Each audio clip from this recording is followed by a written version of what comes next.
जितना प्रेशर बनाओ वो उतना ही परेशान होता है और फिर दूर भाग। कामिनी कसम, वेद जरूर है। वेद और अनिका की शादी के दिन आ रहे हैं करीब। अब सबसे पहली शादी की रस्म जो होने वाली है वो है सगाई। और सगाई के कपड़े डिसाइड करने के लिए अनिका वेद और उसकी फैमिली को अपने घर बुलाती है, जहां अनिका सोचती है कि कैसे वेद शादी से बैकआउट कर सकता है। वहां कामिनी अनिका को यह आश्वासन दिलाती है कि उसने वेद को इतनी बुरी तरह फंसाया है कि वो शादी से बैकआउट कर ही नहीं सकता। हम ये देखते हैं कि वेद के परिवार के साथ साथ सरू भी आती है, क्योंकि अनिका की दादी ने सरू को भी बुलाया है। एक लंबे समय बाद वेद और सरू एक दूसरे को देखते हैं और वो यकीन नहीं कर पा रहे कि धीरे धीरे वो एक दूसरे से दूर होते जा रहे हैं। अब देखना दिलचस्प होगा कि क्या वाकई में वेद और अनिका की शादी हो जाएगी या फिर कहानी में आएगा कोई नया ट्विस्ट।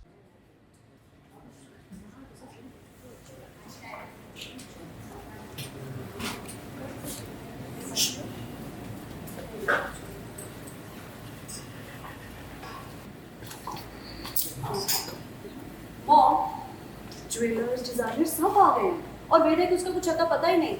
वो मुझे नहीं लगता कि वेद आने वाला है। एनी बेटा तुम एक काम करो, अपने लिए और वेद के लिए अच्छा सा कुछ सिलेक्ट करो। एक मिनट माना कि हम जबरदस्ती रिश्ता तय कर रहे हैं, लेकिन वो लड़के वाले हैं, थोड़ी देर से देख पड़ेगी।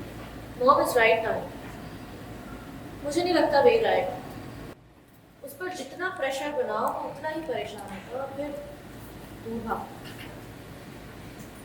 कामिनी कसम, वेद जरूर है। वाओ ना, इतना कॉन्फिडेंस। I am impressed. वो इसलिए क्योंकि इस खेल की बिसात मैंने ही बिछाई है। कौन सा प्यादा कब क्या करेगा वो मैं तय करूंगी। इस बार तारा और वेद चाहकर भी कुछ नहीं कर पाएगा। वेद आएगा। मेहमान आ गए। वेद आ गया। वेद आ गया नानी।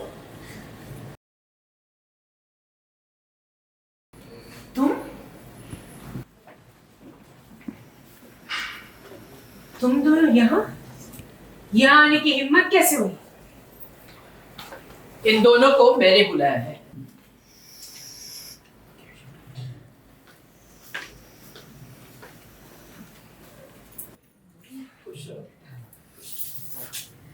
आपने बुलाया और हम ना आते? अरे ये कैसे हो सके? थारा चेहरा देख लिया तो अच्छी बहुत याद आ रही थी तारी। जब से ज्योति जी के आश्रम में गई तब से थारा चेहरा ना देखा, इसलिए बुला लिया। ज्योति जी के आश्रम से प्रसाद भी तो लाई हूँ तुम दोनों के लिए।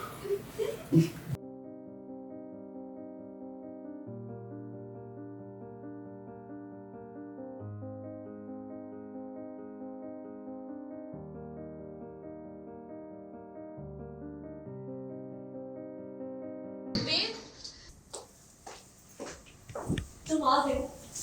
मैं तुम्हारा ही वेट कर रही थी। हमारी सगाई के लिए मैंने कुछ आउटफिट शॉर्टलिस्ट की। I am sure you will love that. आगे से तुम्हारे कपड़े मुझे ही तो सिलेक्ट करने हैं। अरे सब यहीं पे खड़े होके बातें करोगे क्या? चलो अंदर शुरू करते हैं। हाँ चलिए, आओ तारा, आओ तेरे मॉम, आओ बेटा। हाय।